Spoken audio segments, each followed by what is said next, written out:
আসসালামু আলাইকুম। আশা করি সবাই ভালো আছেন। এটি গুগল শিটে তৈরি করা আয় ব্যয় ধার আদান প্রদান সিস্টেম। তো এটি বেসিক্যালি একটি মসজিদের হিসাব নিকাশ করার জন্য তৈরি করা হয়েছে, বাট এটা চাইলে যে কেউ আপনারা আপনাদের পার্সোনাল আয় ব্যয় ধার আদান প্রদান লেজার এগুলো মেনটেন করার জন্য ইউজ করতে পারেন। তো এটাতে আসলে আমাদের কি কি আছে আর কিভাবে ব্যবহার করব। তো এটাতে বাম পাশে এটা হলো মেনু বার। এখান থেকে আয় ব্যয় যে অপশনটি আছে, আয় ব্যয়ের ভিতরে এখানে আছে আয়ের খাত, এখানে ব্যয়ের খাত। তো আমাদের ফার্স্ট টাইম আমাদের যতগুলো খাত থেকে আমাদের আয় হতে পারে বা হবে সেই সকল খাতগুলো এখানে লিস্ট করে দিতে হবে। এটা হলো আয়, ঠিক আছে। যেমন এখানে এটা মসজিদের জন্য করা, তো এখানে দেখেন আয়ের খাতগুলো মুয়াজ্জিন থেকে প্রাপ্ত টাকা, দানের টাকা, বড় বাক্সের টাকা, ছোট বাক্সের টাকা, জুমার দিনে যে কালেকশন হয় সেটার টাকা, তারপরে মানে এই টাইপের যে আয়ের খাতগুলো যে যে পার্টিকুলার থেকে আমাদের আয়গুলো হবে সেই সকল খাতগুলো এখানে লিস্ট করে দেবো। আর ডান পাশে এটা হলো ব্যয়, যে সকল খাতে আমাদের ব্যয়গুলো করে থাকবো, যেমন বেতন ভাতা প্রদান, তারপরে খাতাপত্রের ক্রয় খরচ, তারপরে বিদ্যুৎ বিল খরচ, দৈনন্দিন পণ্য ক্রয় করা, আপ্যায়ন, জমাবারের খরচ, ইলেকট্রিসিটি, ঠিক আছে। এরকম যে খাতগুলো আছে, যে সকল খাতে আমাদের ব্যয়গুলো হবে সেই সকল খাতগুলো এখানে লিস্ট করে দেবো। তো এটা হলো আয় ব্যয়ের আমাদের লিস্টটা। আর আরেকটি অপশন আছে হলো ধার আদান প্রদান, অর্থাৎ অনেক সময় কিছু ব্যালেন্স কিন্তু কারোর থেকে ধার গ্রহণ করতে হতে পারে। সেক্ষেত্রে আমরা ধার আদান প্রদানে ঢুকে এখান থেকে যাদের কাছ থেকে আমরা ধার গ্রহণ করব তাদের নামের লিস্টটা এই পাশে লিখে দেবো। অর্থাৎ এইটা হলো ধার, আর এইখানে কিন্তু সব কিছু অটোমেটিকলি আসবে, ঠিক আছে। শুধুমাত্র যেখানে যেখানে এই চিহ্নটি ইউজ করা আছে সেই সকল জায়গাতে আপনারা লিস্টগুলো করবেন। তো এখানে দেখেন ধার গ্রহণ লেজার, এই লেজারের আন্ডারেই আমরা ধারগুলো গ্রহণ করতে পারি। তো এখানে যদি অন্য কারো কাছে ধার গ্রহণ করি তার নামটা এখানে জাস্ট টাইপ করে লিখে দিতে হবে, তো সেখান থেকে আমরা ধার গ্রহণ করতে পারবো। আর এটা ডান পাশেই আছে, এটা হলো লেজার, দেখেন ধার গ্রহণ লেজার। এখানে কারো নাম সিলেক্ট করলে ওনার সাথে লেনদেনের যাবতীয় হিস্টোরি ব্যালেন্স আকারে শো করবে, স্টেটমেন্ট আকারে। আর এটা হলো ধার প্রদান, একইভাবে ওইখানে যেভাবে ধার আমরা গ্রহণের সিস্টেমটি করেছি এখানে আছে ধার প্রদান, অর্থাৎ যাদেরকে মূল ফান্ড থেকে আমরা কিছু ধার প্রদান করব তাদের নামের লিস্টগুলো এইখানে আমরা লিখে দিব। তো এটা লেজার হয়ে যাবে তখন। তো আমাদের এই এন্ট্রি কাজগুলো শেষ হয়ে গেলে আমরা চলে যাব এখান থেকে এন্ট্রি শিটে। তো এন্ট্রি শিটে চলে যাই, এটা হলো আমাদের আয়ের ভাউচার এবং ডান পাশে আছে ব্যয়ের ভাউচার। তো আমরা এই আয়ের ভাউচার থেকে আয়গুলো গ্রহণ করব এবং ব্যয়ের ভাউচার থেকে ব্যয়গুলো আমরা খরচের খাতে আমরা এন্ট্রি করব, ঠিক আছে।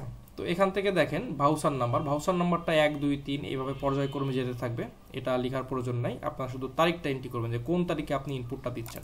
এখানে ডাবল ক্লিক করলে ক্যালেন্ডার আসবে, ক্যালেন্ডার আসার পরে ধরেন আমি এখান থেকে 20 তারিখ দিলাম, যে 20 ফেব্রুয়ারি 2025 আমি এন্ট্রি করতেছি। তো আয়ের খাত কোন কোন খাত থেকে আমার আয়টা আসতেছে দেখেন, আমি সিলেক্ট করলাম ধরেন দানের টাকা, ঠিক আছে। দানের টাকা এটা আসতেছে 6000 টাকা।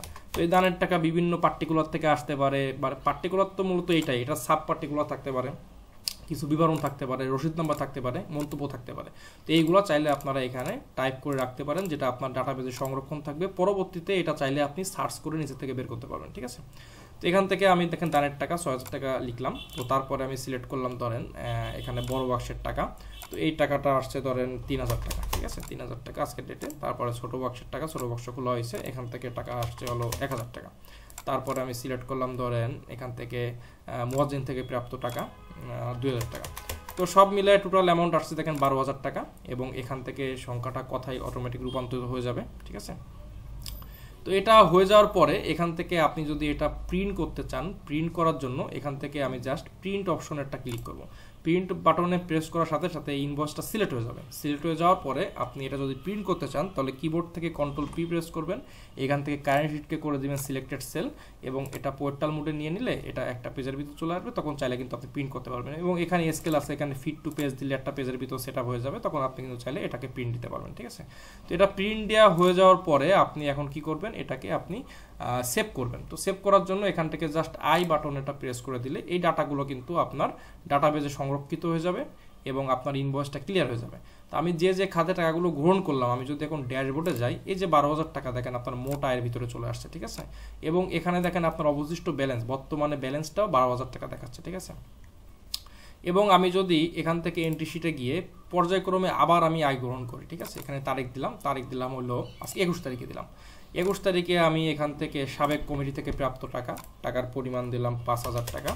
তারপরে আমি এখান থেকে দিলাম জুমাবারের টাকা দিলাম হলো আজকে 10000 টাকা কালেকশন হচ্ছে মসজিদের, ঠিক আছে। তো তারপরে আমি এখান থেকে দিলাম ধরেন মসজিদের পাশে যে নারকেল গাছ আছে ওইটা ধরেন নারকেল গাছের থেকে নারকেল বিক্রি করেছেন, সেখান থেকে 600 টাকা। তো এইভাবে পর্যায়ক্রমে খাতগুলো সিলেক্ট করে বিবরণ থাকলে বিবরণ লিখবেন, রসিদ নাম্বার থাকলে রসিদ নাম্বার লিখবেন, মন্তব্য থাকলে মন্তব্য লিখবেন। লেখার পরে টোটাল অ্যামাউন্ট আসতে দেখেন 15,600 টাকা। এখন আমি এটাকে আই বাটনে একটা প্রেস করে দেবো। তো আই বাটনে প্রেস করে দিলে এই টাকাটাও আপনার কালেকশন হিসাবে আপনার জমা হয়ে যাবে ডাটাবেজে, ঠিক আছে। তো এখন যদি আমি এখান থেকে আয় ব্যয়ের ভিতরে যাই, তাহলে দেখেন এই যে খাত থেকে আপনি টাকাগুলো গ্রহণ হয়েছে, টোটাল আয় দেখেন 27,600 টাকা, এবং আপনার কোন কোন খাত থেকে টাকাগুলো পেয়েছেন এখানে কিন্তু ডিটেইলি চলে আসছে, ঠিক আছে। এইভাবে চলে আসবে যতবার আপনি টাকা গ্রহণ করবেন, কোন খাত থেকে টোটাল কত টাকা আয় হয়েছে এটা কিন্তু আপনি এখান থেকে দেখতে পারবেন। আচ্ছা, চলে আসি আমি এখন এন্ট্রি শিটে এসে এই ইনভয়েসের ঠিক নিচে আছে সার্চ অপশন। আপনি যে ইনভয়েস করেছেন এগুলো এখানে ড্রপ ডাউনে চলে আসবে, এটা দেখেন সার্চ ইনভয়েস, ঠিক আছে। তো এখান থেকে 1 নাম্বার দিলে 1 নাম্বারে কী ছিল সব চলে আসে ডিটেইলি। আমি যদি 2 নাম্বার দিই তাহলে 2 নাম্বারে কী ছিল এটা ডিটেইলি চলে আসবে, এভাবে আসতে থাকবে। তো এটা আসার পরে আমি এখন ব্যয়ের খাতে যাই। ব্যয়ের খাতে যাওয়ার জন্য এখান থেকে ডান পাশে হলো ব্যয় ইনভয়েস বা ব্যয়ের ভাউচার। এখানে এসে আমি তারিখ দিচ্ছি, তারিখ দিলাম সাপোজ 20 তারিখে দিলাম, ঠিক আছে। 20 তারিখে ব্যয়ের খাত দিলাম হলো বিদ্যুৎ বিল খরচ, ঠিক আছে। বিদ্যুৎ বিল পারপাসে আপনি খরচ করেছেন 1000 টাকা, ঠিক আছে। 1000 টাকা বিদ্যুৎ বিল খরচ করেছেন। তারপরে এই দিনে আপনি খাতাপত্র কিছু ক্রয় করেছেন, সেটা 300 টাকা। তারপরে আপনি এখান থেকে আপ্যায়ন খরচ হয়েছে কিছু, সেই অ্যামাউন্ট হলো 500 টাকা, ঠিক আছে। তো টোটাল চলে আসলো অ্যামাউন্ট হলো 1800 টাকা। এখন আপনি এটাকে কি করবেন, ব্যয় বাটন এটা প্রেস করে দিলে এই টাকাটা কিন্তু আপনার ব্যয় হয়ে যাবে, ঠিক আছে। তো এই টাকাটা কিন্তু ব্যয় হয়ে গেল, এবং আপনার মূল যে ফান্ড বা মূল ক্যাশ থেকে কিন্তু টাকাটা মাইনাস হয়ে গেল। আমি যদি এখন ড্যাশবোর্ডে যাই, দেখেন আপনার মোট আয় এত টাকা এবং মোট ব্যয় কত টাকা, মোট ব্যয় এত টাকা, অবশিষ্ট ব্যালেন্স আছে আপনার 25,800 টাকা, ঠিক আছে। এখানে কিন্তু ডিটেইলে চলে আসবে। এবং দেখেন আমি আজকের ডেট হলো 21 তারিখে, আমি 21 তারিখে আজকের ডেটে কত টাকা আয় হয়েছে এটা কিন্তু চলে আসছে, কারণ একটা কিন্তু আমি 21 তারিখে এন্ট্রি দিয়েছিলাম, যেটা এখানে শো করতেছে। আর এখানে দেখাবে টোটাল আয়টা, আর এখানে দেখাবে আজকের আয়, অর্থাৎ আজকের ডেটে যে আয়টা সেটা দেখাবে এখানে। তো ব্যয়তে যাই, ব্যয়ে গিয়ে আমি আর একটা ডাটা এন্ট্রি করি। তো এখান থেকে ব্যয়ের খাত দিলাম, ধরেন দৈনন্দিন পণ্য ক্রয়, সেটা হলো 500 টাকা। তারপরে এখান থেকে আমি দিলাম ইলেকট্রিক্যাল খরচ বা আপনি এসি টেসি কিছু মেরামত করা হয়েছে, ঠিক আছে। এই পারপাসে খরচ হয়েছে হলো 2000 টাকা। এটার ডেট কবে, এটা হলো 21 তারিখে খরচ হয়েছে, ঠিক আছে। আপনার ক্লিয়ার। এখন কি করবেন, ব্যয় বাটন ওটা প্রেস করে দেন, তাহলে এই টাকাটা কিন্তু ব্যয় হয়ে গেল। তো এইভাবে আমাদের ব্যয়গুলো এন্ট্রি করতে হবে। তো আমি যদি এখন একটু ক্যাশ বইতে যাই অথবা আয় ব্যয়ের ভিতরে যাই, দেখেন আয় ব্যয়ের ভিতরে কি আছে, আয় ব্যয়ের ভিতরে আপনি কি করেছেন সব ডিটেইলি এখানে চলে আসছে। টোটাল আয় এত, টোটাল ব্যয় এত, এবং কোন কোন খাতে কত টাকা আয় হয়েছে, কত টাকা ব্যয় হয়েছে এখানে আসবে।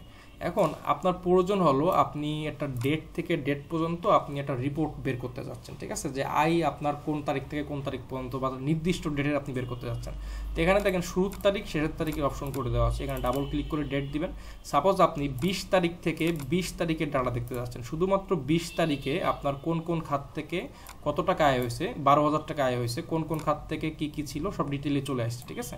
আবার যদি দেখতে চান 20 থেকে 21 তারিখ, 20 থেকে 21 তারিখ পর্যন্ত কি হয়েছে তার ডিটেইল চলে আসছে, ঠিক আছে। এরকম করে দুইটা ডেট দিয়ে আপনি যাবতীয় হিসাব দেখতে পারবেন। এখন সাপোজ আপনি এখান থেকে এই 2 তারিখের ভিতরে এখানে কিন্তু সকল আয় হিসাব চলে আসে, আপনি মানে স্পেশালি আপনি নির্দিষ্ট কোনো একটা খাতের অ্যামাউন্ট দেখতে যাচ্ছেন যে একটা মাসে আমার ওই পারপাস থেকে কত টাকা আয় হয়েছে।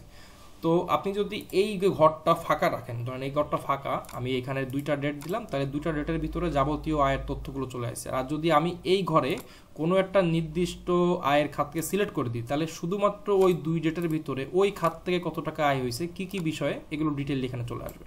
আমি যে ডেটটা দেবো বা যেটা দেবো সেটার ডিটেইলটা চলে আসবে এখানে, ঠিক আছে, এভাবে আসবে। আর এটা যদি ফাঁকা থাকে তাহলে টোটাল রিপোর্টটা আপনি এখানে পাবেন। সেমভাবে এই পাশে ব্যয়ের রিপোর্টটা করা আছে, এটাও 2টা ডেট দিবেন, 2 ডেটের মাঝখানে ডাটাগুলো এখানে আসবে। আর যদি কোনো ব্যয়ের খাতকে সিলেক্ট করে দেন, তাহলে ওই খাতে আপনার কি ছিল ওই খাতটা শুধুমাত্র আপনার সামনে চলে আসবে। আপনি এখান থেকে যে কোনো রিপোর্ট এখান থেকে আলাদা করে বের করতে পারবেন। তো এটা হলো আয় ব্যয়ের সিস্টেম। আমি যদি একটু ক্যাশ বইয়ের ভিতরে ঢুকি, তাহলে দেখেন এখান থেকে আমি ডেটে শুরু করেছি কোন তারিখ থেকে, আমি এখানে শুরু করেছিলাম হলো, এখানে স্ক্রল করে নিচের দিকে আসি, এখান থেকে আমি শুরু করছিলাম হলো ফেব্রুয়ারি মাসের 20 তারিখ। এই দেখেন 20 তারিখে কি করছিলাম, 20 তারিখে মোট আয় হয়েছে 12,000 টাকা আর খরচ করেছি 1800 টাকা। আমার ব্যালেন্স ছিল তাহলে 10,200 টাকা। এই টাকাটা আপনার ক্যাশ ছিল মসজিদের ওই দিনের। দ্বিতীয় দিন 21 তারিখে এসে অর্থাৎ আজকে আপনার আবার পুনরায় আয় হয়েছে 15,600 টাকা। আবার এই ডেটে এসে আপনি খরচ করেছেন 2500 টাকা। তাহলে বর্তমানে আপনার ক্যাশ আছে কত, গত দিনে ব্যালেন্স ছিল এত টাকা, এবং আজকের আয় এত টাকা এবং আজকের খরচ এত টাকা, এগুলো বাদ দিয়ে বর্তমানে আপনার নিট অবশিষ্ট ব্যালেন্স আছে 23,300 টাকা। এই টাকাটা আপনার ফান্ড আছে বর্তমানে। তো এইভাবে কিন্তু আপনারা বের করতে পারবেন। আচ্ছা, চলে আসি এখন ধার আদান প্রদান। ধার আদান প্রদানের জন্য আমি ধার আদান প্রদান শিটে যাচ্ছি। এখানে এসে প্রথমেই বলেছিলাম যে এখানে ধার গ্রহণ যাদের কাছ থেকে করবেন তাদের নামটা, আর এই পাশে হলো যাদেরকে ধার দিবেন তাদের নামটা এন্ট্রি করতে হবে। এন্ট্রি করার পরে আমি চলে যাব এন্ট্রি শিটে। এন্ট্রি শিটে এসে এই ডান পাশে এখানে দেখেন মসজিদের ধার গ্রহণ ও পরিশোধ ফর্ম। এই ফর্ম থেকে বেসিক্যালি আমাদের ধার গ্রহণ করতে হবে।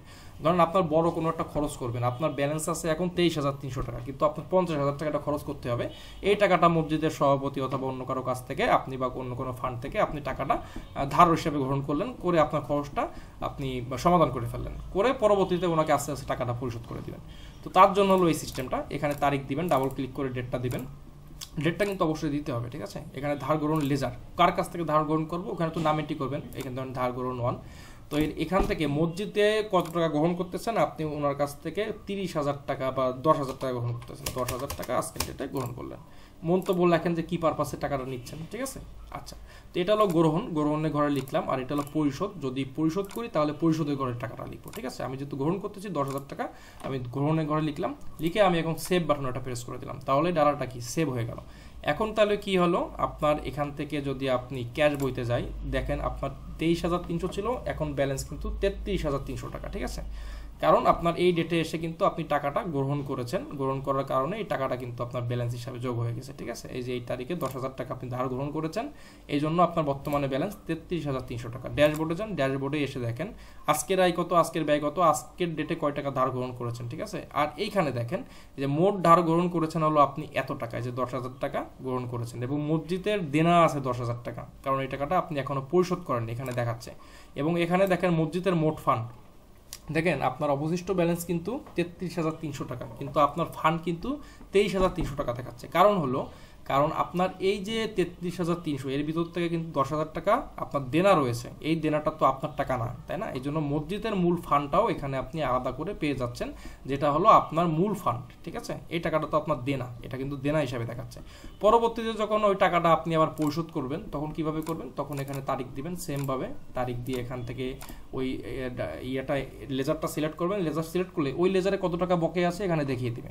তো এখন কয় টাকা পরিশোধ করবেন, ধরেন আজকের ডেটে আপনি 5,000 টাকা পরিশোধ করে দিচ্ছেন। 5,000 টাকা সিলেক্ট করে দিলাম, দিয়ে আমি এখানে সেভ বাটনে প্রেস করে দেবো। সেভ বাটন প্রেস করে দিলে এই টাকাটা কিন্তু ওনার লেজার থেকে টাকাটা কমে গেল, এবং আপনার মূল ফান্ড থেকেও টাকাটা কমলো। দেখেন আপনার অবশিষ্ট ব্যালেন্স এখন 28,300 টাকা, এবং মসজিদের দেনা পরিশোধ করেছেন 5,000, মসজিদের এখন বকেয়া রয়েছে, ধার রয়েছে 5,000 টাকা। এটা হলো মসজিদের ধার। তো সেম হইতে আপনি যদি কারোর থেকে ধার দিয়ে থাকেন, সেটা হলো নিচের ফর্ম, এটা হলো ধার প্রদান লেজার। তো এখানে এসে তারিখ দিবেন, তারিখ দিয়ে এখানে যদি কাউকে ধার প্রদান করেন তাহলে ধার প্রদানের নাম দিবেন, ঠিক আছে। নাম দিয়ে এখানে কত টাকা মসজিদে টাকাটা দিচ্ছেন সেই অ্যামাউন্টটা বসায় দিবেন, বসায় দিয়ে মন্তব্য লিখে আপনি পোস্টিং দিয়ে দিবেন। ধরেন এখান থেকে আপনি 1,000 টাকা কাউকে ধার দিচ্ছেন, এটা আবার কালকে আপনি পাওনা দায়িত্বে দেখা দিবেন, ঠিক আছে। 1,000 টাকা আমি ধার প্রদান করলাম, এটাকে সেভ করে দিলাম, এটা কিন্তু সেভ হয়ে গেল। আবার আপনি পরবর্তী ডেটে এসে এখানে তারিখ দেন, তারিখ দিলাম, তারিখ দিয়ে এখান থেকে ধার প্রদান দিলাম 1,000 টাকা। এই টাকাটা আপনার পাওনা রয়েছে, তাই না। এই টাকাটা যখন উনি দিয়ে দিবে তখন পাওনার ঘরে টাকাটা বসায় দিবেন, যে 1,000 টাকা আমি বসায় দিলাম, এই টাকাটা আবার পেয়ে গেছি, আমি আবার সেভ করে দিলাম। তাহলে এটা এইভাবে পোস্টিং দিলে হয়ে যাবে। তো আমি ধার আদান প্রদানে যাই একটু। তো এখান থেকে দেখেন ধার গ্রহণ, ইনার কাছ থেকে আপনি টোটাল এত টাকা নিয়েছেন, এত টাকা দিয়েছেন, এত টাকা বকে আছে, এরকম করে যার কাছ থেকে যত টাকা দিবেন, এগুলো কিন্তু টোটাল সিস্টেম ওয়াইজ থাকবে। এখন আপনি দেখতে যাচ্ছেন ওনার নির্দিষ্ট লেজার, যে কোন কোন তারিখে কি কি পারপাসে টাকা নিয়েছেন অথবা টাকা দিয়েছেন, তাই না। তো এখান থেকে যার নাম সিলেক্ট করবেন, ওর লেজারটা চলে আসবে সামনে। যেমন 21 ফেব্রুয়ারি ধার গ্রহণ করেছেন আপনি হলো 10,000 টাকা, ঠিক আছে। তো ব্যালেন্স ছিল 10,000 টাকা, পরবর্তীতে এসে আপনি 5,000 টাকা পরিশোধ করেছেন, এখন ব্যালেন্স আছে 5,000 টাকা। এইভাবে কিন্তু লেজার আকার স্টেটমেন্ট পেয়ে যাচ্ছেন। আবার এখানে এসে যখন কারো নাম সিলেক্ট করবেন, তখন এই যে 21 তারিখে আপনি ধার প্রদান করেছেন হলো 1,000 টাকা, 21 ফেব্রুয়ারিতে এসে আবার মসজিদ থেকে পরিশোধ করে দিয়েছে উনি 1,000 টাকা, এখন কোনো ব্যালেন্স নাই, টোটালটা চলে আসে। আর এই পাশ থেকে আপনি টোটাল হিসাব ধার গ্রহণ রিপোর্ট, দুইটা ডেট দিলে ওই দুই ডেটের মাঝখানে আপনি কাকে কত টাকা করে দিয়েছেন সব ডিটেল, আর কত টাকা গ্রহণ করেছেন ডিটেল চলে আসবে ধার গ্রহণ থেকে। আবার এই পাশে এসে যখন আপনি ধার প্রদানের রিপোর্টে এখানে দুটা ডেট দিবেন, তখন কাকে ধার দিয়েছেন এবং ধার আবার পাওনা ধার পেয়েছেন, এগুলো সব ডিটেলে চলে আসবে। ক্যাশ বইতে যাই, দেখেন ক্যাশ বইতে সব আপডেট হয়ে গেছে। এখন বর্তমানে আপনার ব্যালেন্স আছে 28,300 টাকা, ঠিক আছে। এইভাবে কিন্তু আপডেট হতে থাকে পর্যায়ক্রমে। এবং এইখানে এসে যদি আপনি নির্দিষ্ট কোনো বছরের ডাটা বা ইসের ডাটা দেখতে চান, তাহলে এইখানে দুইটা ডেট দিবেন ক্যাশ বই রিপোর্টের ভিতরে। ধরেন আমি দেখতে যাচ্ছি 21 তারিখের ডাটাটা, শুধুমাত্র 21 তারিখের ডাটা আপনার সামনে চলে আসে। যদি দেখতে চান 20 তারিখ থেকে 21 তারিখ, 20 থেকে 21 তারিখের ভিতরে যা যা হয়েছে সব ডিটেল চলে আসবে, ঠিক আছে। আমি 13 তারিখ সিলেক্ট করেছি, 20 তারিখ, 20 আর 21 তারিখের ডাটাগুলো আপনার সামনে চলে আসে। এরকম করে আপনি যদি 1 বছরের ডাটা সিলেক্ট করে দেন, 1 বছরে আপনার কী কী হয়েছে সব ডিটেইলি এখানে কিন্তু রিপোর্টটা আপনার সামনে চলে আসবে। এবং ডিটেইল রিপোর্ট কিন্তু প্রত্যেকটি শিটের ভিতরে আছে, অর্থাৎ আয় ব্যয়ের ভিতরে আয় ব্যয়ের রিপোর্ট, ধার আদান প্রদানের ভিতর ধার আদান প্রদানের রিপোর্ট। আমি যদি ড্যাশবোর্ডে যাই, দেখেন ড্যাশবোর্ডটা সম্পূর্ণ আপডেট হয়েছে। আজকের আয়, আজকের ব্যয়, আজকে কয় টাকা ধার গ্রহণ করেছেন, কয় টাকা প্রদান করেছেন, তারপরে আজকের দেনা পরিশোধ করেছেন কত, পাওনা কয় টাকা ফেরত পেয়েছেন আজকে, মোট আয় কত, মোট ব্যয় কত, মোট কাকে ধার প্রদান করেছেন, পাওনা কত টাকা ফেরত হয়েছে, মসজিদের কয় টাকা পাওনা আছে, আপনার ব্যালেন্স কত, তারপরে আপনার এখান থেকে মোট ধার গ্রহণ করেছেন কত, দেনা পরিশোধ করেছেন কত, কত টাকা ডিউ আছে মসজিদের, এবং বর্তমানে আপনার ফান্ড কত, এগুলো কিন্তু ডিটেইলি আপনি এখান থেকে ড্যাশবোর্ডে পেয়ে যাবেন। এবং সকল ডাটা কিন্তু সংরক্ষিত হচ্ছে ডাটাবেজে। আমি যে আই এর এন্ট্রিগুলো করেছি এইগুলো চলে গিয়েছে হলো আই ডাটাবেজের ভিতরে।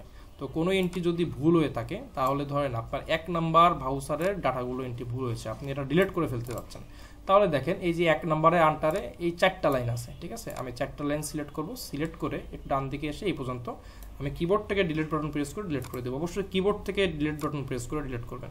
তো এই যে সেম কাজটা করলেন, এটা কিন্তু ডান পাশ থেকে করতে হবে, এখান থেকে। অর্থাৎ দেখেন ভাউচার নাম্বার 1, 1-এর আন্ডারে টোটাল বিল ছিল 12,000, এখান থেকেও একটা লাইন সিলেক্ট করে কিবোর্ড থেকে ডিলিট করে দেবো, শেষ। তো এরকম করে যখন সবগুলো মুছতে চাবেন, আপনি চাইলে সব ডিলিট করে নতুন করে আবার ডাটা এন্ট্রি শুরু করতে পারবেন। তো এটা হলো যদি কোনো কিছু এডিট করতে হয় অথবা মুছতে হয় সেটা সিস্টেম। তারপরে আসি ব্যয়ের ডাটাগুলো যাচ্ছে ব্যয়ের ডাটা পেজে, এটাও সেম। আপনি যদি নির্দিষ্ট কোনো ভাউচারের ডাটা ডিলিট করতে চান অথবা পরিবর্তন করতে চান, তাহলে এখান থেকে চাইলে পরিবর্তন করতে পারবেন, আবার এখান থেকে চাইলে ডিলিটও করতে পারবেন। তো এইটা এই পাশ থেকে না, শুধু এই পাশটাও করতে হবে। আর ধার আদান প্রদানের ডাটা যাচ্ছে ধারের ডাটা পেজের ভিতরে, এইখানে ধার গ্রহণের ডাটা পেজগুলো আছে। তো এখান থেকে কোনো এন্ট্রি ভুল হইলে আপনি এখান থেকে সিলেক্ট করে কিবোর্ড থেকে ডিলিট বাটন প্রেস করে ডিলিট করতে পারবেন। এটা হলো ধার গ্রহণ। আর এই পাশের থেকে হলো ধার প্রদান, এখান থেকে চাইলে ধার প্রদানের ডাটাগুলো ডিলিট করতে পারবেন। তো এটা হলো সিস্টেম। আপনারা চাইলে এটা যে কোনো মসজিদের হিসাবের জন্য আপনারা ইউজ করতে পারেন, অথবা আপনাদের পার্সোনাল ব্যক্তিগত অথবা দোকানের হিসাব কিতাব রাখার জন্য এটা ইউজ করতে পারেন। এছাড়াও আপনার বিভিন্ন ব্যবসা প্রতিষ্ঠানের জন্য যদি আপনি কোনো ইনভেন্টরি অথবা বিজনেস ম্যানেজমেন্ট সিস্টেম খুঁজে থাকেন, তাহলে আমার চ্যানেলটি ভিজিট করে আসতে পারেন এবং আমার এই কন্ট্যাক্ট নাম্বারে যোগাযোগ করতে পারেন। তো আপনার প্রতিষ্ঠানের জন্য যে কোনো ইনভেন্টরি সিস্টেম গুগল শিট অথবা এক্সেল শিটে আপনারা মেক করেও নিতে পারবেন, অথবা আপনি কিন্তু টোটাল সিস্টেমটা রেডি অবস্থায়ও আপনি নিতে পারবেন। তো সবাই ভালো থাকবেন, ধন্যবাদ।